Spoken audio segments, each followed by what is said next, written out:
Welcome back to the 12 Days of Wolfmas. This is day number 8, and through the first 7 episodes, we're up a whopping 49.15. All the info on how to win your share of the prize pool will be at the middle of the video, but as for now, we're playing the best game in the Dallas-Fort Worth area. It's the Thursday 5-10-25 at my card room called The Fort. It's an amazing game. You guys saw it earlier on in this 12 Days of Wolfmas series. I won a massive amount of money, and I want to run it back for you guys and try to juice up the prize pool once again. We finish up this episode with a massive hand with pocket kings, but this episode starts off with a bang as well, and we play a massive one right out of the gate. I'm in for the largest buy-in on the series so far, $3,000, and it's all on the line tonight. There's a straddle to 25. I make it $85 to go, and Adam puts in the call. The button straddler folds. That means we're going heads up out of position to a flop, which gives us 2 pair on a queen, queen 5 rainbow board. I start with a check, and Adam now takes the betting lead from me and fires out for $175. I decide to put in the call here, and the turn doesn't change anything. It comes the deuce of clubs, and I check it over to Adam once again. He doesn't slow down. He loads the clip. This time, the second bullet is for $525. Now, before I tell you what I do in this spot, if you guys don't know Adam, well, you don't know a good action player. He's definitely capable of having a queen here, that's for sure, but he's also capable of having 7 deuce or 7-8 or king 10, just a bunch of random hands. So this is an absolute slam dunk call here for $525. I know it might seem scary to some of you guys, but this is a Wolfgang approved play here. I promise your $525 are going to a good cause. The river should also not change much unless he has 7-8 or 7-6 or something like that. It comes a 7 of diamonds, and I check it over to Adam once again, who snap shoves for $21.65. Puke, puke, puke. What a gross spot. Now I have a decision for a massive amount of chips here. I've worked so hard to make $5,000 so far for you guys, and now the stack is on the line. I could potentially lose $3,000 straight out of the gate. I know more than a few of you guys are thinking, Wolfgang, what are you doing here? Just fold your cards, pick a better spot. Adam definitely has to have a queen here, because in your local games, a shove always means a queen in this spot. Well, I need you guys to trust me. I've made a lot of money for you so far, and I'm just gonna put the money in when I think I'm ahead. This is one of those spots. I think I'm gonna be ahead here more often than not. He's gonna have more bluffs in this spot than a queen. I decide to stick in $21.65. Our whole buy-in is at risk in the very first hand.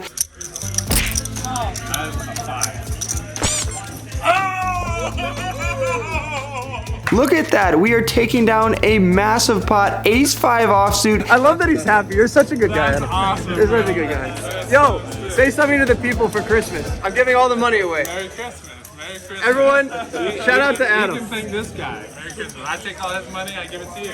Adam decides to go for 3 streets when I check to him on the flop. What a massive pot here. He hasn't even started drinking his first beer, and we're already taking a $6,000 pot off of him. If you guys like that hand, be sure to hit the like and subscribe on this video. There's not much else to say. Just an absolutely ludicrous hand. It's one of those spots that I either look like a genius or a complete idiot. So I'm just really happy it worked out, and I didn't have to report to you guys how I lost $3,000. So now our stack is up to a cool $5,900, and I look down at ace-jack offsuit from the button. I decide to put out the $25 straddle, a few limps to me, and I make it $125 to go. We're gonna pick up 2 callers this time, and the flop comes king 4-3 with 2 clubs. When the action checks to me, I bet out for $125, and good old Adam is the only person to put in the call. He's really trying to put some money in your guys' pockets. The turn comes the king of diamonds, and Adam checks it over to me. I'm either way ahead here or way behind, so I decide to check behind. The river now comes the 9 of hearts, and Adam checks it over to me once again. I think my ace high is going to be good here at a large frequency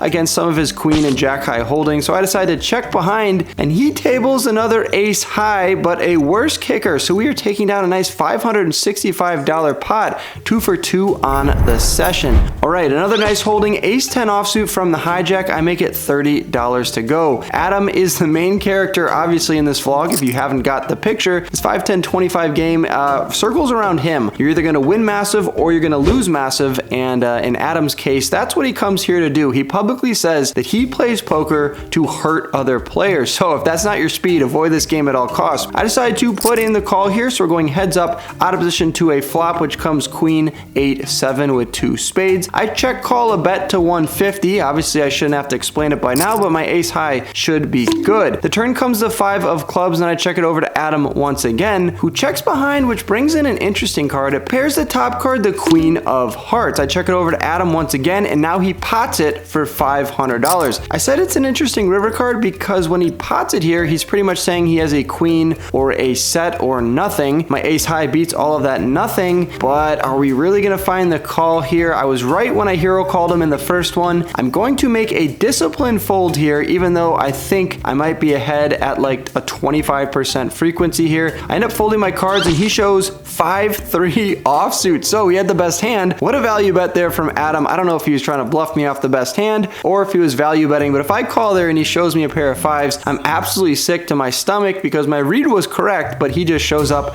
with bottom pair. If you want to be one of the 7 lucky winners that gets flown down to Champions Club in Houston, Texas, and given a free buy-in to play with Lucas and myself, here's how to enter. I'm giving away 2 seats to channel members, so you have to hit join and become a channel member to be eligible for that. 2 people will be picked from signing up on Club WPT Gold using code Wolfgang, and the remaining the same way as last year from that sign up sheet down in the description. As always, you need to be subscribed and comment on all 12 videos to be eligible. Good luck and happy Wolfmas. And I now find myself with one of the best hands ever created, ace king offsuit, and I'm on the button straddle. There's 1, 2, 3, 4 limps over to me, so I decided to pop it up to $125. I wouldn't blame anyone for going even larger in this spot, but when you have a player on your left like Adam, he's gonna put the chips in for you, and he makes it $300 to go. A nice size 3-bet from him. Player in the big blind puts in the call for $300, and the action's back around to me. Kind of an interesting situation where I'm playing super deep here, around $6,000. Adam has a little bit less in his stack, so I'm not playing my entire stack here. I decided to jam it all in because I want to play for the maximum against Adam's random hands. He's going to have 4-5 suited. He's going to have any 2 cards in the deck. He snap calls me for $36.50. We lose the big blind. We're playing a $7,600 pot, you guys. I have no idea where I'm at in the hand. The flop comes 10-4-3. The turn comes the 5 of diamonds, which seems terrible because now he could have a random diamond and get lucky on me on the river. And the river comes a 7 of clubs, so we're gonna have to win this with ace high.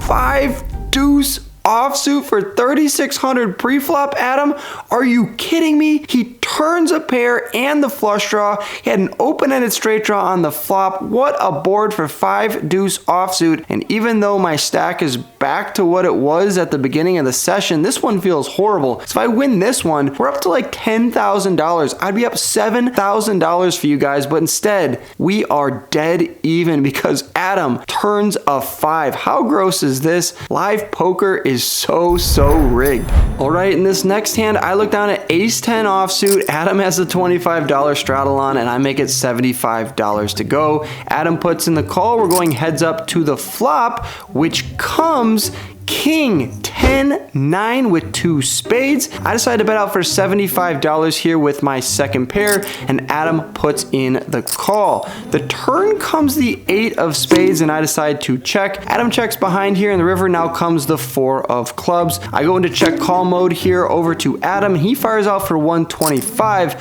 I snap call, and he mucks. So we're taking back a little bit of chips there from Adam. I decided to button straddle to 25. Adam makes it $150 to go. Another player puts in the call, and I look down at king 10 offsuit. I decide to defend. The flop comes 9-8-7 rainbow, so I flop myself an open-ended straight draw, and Adam immediately bets out large for $310. When you're making good hands against Adam, it's pretty easy to play. You just call him down and win big pots. But when you have drawing hands like this, he puts you in tough spots because you're calling down with just king highs. Yes, I have an open-ended straight draw. Yes, it's a good hand, but if I'm not hitting my cards on the turn or river, well, we're gonna lose a pretty big pot. pot here. So I want to gamble with him. I have the open-ended straight draw. I put in the call, and the turn comes the 9 of hearts. But I should say, before the turn card even came out, Adam bet blind for $1,700. So the top card pairs, I have the straight draw. What do you guys do in this spot? I decided to fold my cards. You don't have a 9? You don't have a 9 usually. I don't want to call off here for $1,700, brick the river, and he just shoves like he will do 8 times out of 10. And now my hand is caught in the cookie jar. So I decide to fold my cards, and he flashes the 10 of hearts, folding my cards and giving him a $2,800 pot when I'm stuck $600 already. Does not feel pretty good. All right, now I'm kind of on tilt here. I have $1,600 in my stack off of that 3K buy-in, so we're stuck around $1,400. I limp in for $25 over a button straddle, and Adam makes it $135 to go. I'm gonna call here with my suited king, try to play a big pot with Adam and get it in on some flops. The button straddle puts in the call as well, so nice little pot odds here. We're going off to a flop, which gives me top pair on a king 9-8 2 club board. I check it over to Adam, who decides to give the button the option, and he checks behind pretty quickly, and the turn comes the 3 of spades. Bang, we turn 2 pair. All right, great spot here. There's a flush draw, a straight draw available. I could bet out, but then Adam's probably just going to call with all of those hands. If I check it over to him, there's no way in heck that he's going to check twice. I know he's going to bet it, and then I can go for a check shove. Sure enough, he fires out for $400. We lose the button. I posture for a second, do a little bit of Hollywood, and then jam my entire stack in the middle, to which he snap calls. So the river comes the deuce of hearts. I table my 2 pair, and he mucks face down. We're back at an even stack here, 3,100 coming over my way. All right, now that we're back to even, it's time to have some fun. I'm trying to make a little bit of money in this amazing game. I put the $25 straddle out, and Adam makes it $100 to go. There's 2 more callers, and I decide to toss in the additional 75 bucks. I also could probably raise here to like 400 or 500. That would be a fine play, but I would rather see a flop like this and then get the money in. Ace, ace, 10, bang, we flop a boat. What a dream situation. If Adam or any of the other 2 players have an ace, well, tons of money is going to flow in, and I don't really think a lot of them would expect me just to flat the button with a hand as strong as pocket 10. So when you play it tricky, now's the time to get the reward, which is a ton of money, and the action checks over to Dima. Dima bets out for $50, which is interesting, a very, very small bet. And given the fact I have a boat, I'm not scared of any turn card really, so I decide just to flat here, and the turn comes the 6 of hearts. That's a complete brick, and unfortunately Dima slows down and checks it over to me. With $500 in the middle, I'm trying to play for stacks by the river, so I decide to go for a bet of $325, and without any thought, Dima folds his cards. Now we're finally in Profitsville, 825 coming my way, and that brings us into the last hand of the night. I'm up $400 on the session. I tease it in the intro. This hand is a blast. All right, let's play it together here. I'm in the small blind. Dima makes it $100 to go over the button straddle. Action's on me. I probably should size up here to like 450, 500. I go a little bit too small in my opinion. I make it 355 to go. The reason why it's too small is Dima's just getting a great price in position. It's only $255 more from him, and he's getting an even better price when Adam decides to call for $355. Dima completes. We're going 3 ways to a flop, which gives me the nuts. King, 10, deuce, bang, we flop top set. 2 spades out there. Queen Jack has an open-ended straight draw. Ace Jack has a gut shot to the straight. Life is pretty good for me. What do I do in this spot here? I have the betting lead. There's 1,100 in the middle. I bet out small for 225, trying to induce a raise from one of the 2 action players in this hand. Well, we're gonna get action, but it's not a raise. Adam puts in the call, and Dima snap folds. So desired outcome here. Heads up with Adam. The turn comes the 9 of hearts. There's $1,500 in the middle. I'm doing some math in my head, trying to figure out how much I have to bet here on the turn in order to shove the river, and I decide that the right sizing here is just south of $1,000. It's $950 to go, and before Patrick the dealer can count out my stack and let Adam know how much it is, he snap calls it. He tosses in one $1,000 chip. He knows it's less than $1,000 and doesn't care what the price is. A $3,400 pot brewing here. Off to the river we go. Pair the board dealer one time. Bang! bang, he does the deuce of diamonds. Now I'm not worried about anything. No flush came in. I'm beating a hand like Queen Jack. Hopefully now Adam has it. And before I can even do anything, Adam says all in. Kind of a weird spot now. When the player says all in from out of position, what do you do? Do you check it over to him and then allow him to either go all in or check behind as an angle? Adam's definitely not an angle shooting player. I'm not going to give him credit for doing a low blow like that. So if he's going to get it all in, I might as well just put it in here because that's what I want to do and eliminate any risk of him checking behind. So I decide to jam, and then Adam snap folds. He was jamming as a bluff on the river. If I check it over to him, he would have shoved it, but instead my dumbass decided to shove it on him, thinking that he was just gonna snap call me anyways. What I didn't realize, and some of you geniuses in the comments can let me know about, what Patrick the dealer informed me was that because he jammed out of position, if the action didn't change and I check it over to him, his jam would have stood, the floor would have enforced it, and all I have to do is toss in one chip and get the full double up. In my own card room nonetheless. I don't even know my own rules. The action doesn't change. If you would have checked, it would have stayed. If you click the check button right there, he has to go all in. I don't even know the rules. Bro, I had Jack high. I had Jack 7 off. You knew. Merry Christmas, everybody. Be happy with what we made, not what we left on the table by not checking there. Supposedly, Mr. Angle shooting at Adam already. All right, when it's all said and done, what a swingy session. I was in for $3,000, got up to $6,300 pretty quickly after that first hand, got all the way down to $1,600, and then cashed out for $5,025. So a profit of $2,025 on the session. That's gonna take us almost up to our goal for this 12 days, which was $7,000. We're just below that, and I have a feeling in the next few videos we'll surpass it. That's an amazing feeling. Only 8 videos into the 12 days, already almost at our goal. If you guys like this video, be sure to hit the thumbs up and subscribe button. Make sure you do all 3 things to have the highest chance of winning. Wolfmas number 9 is coming out tomorrow. Make sure you click on that when it hits your newsfeed. But until then, good luck on the felt, you guys. I'll catch you in the next video. Peace.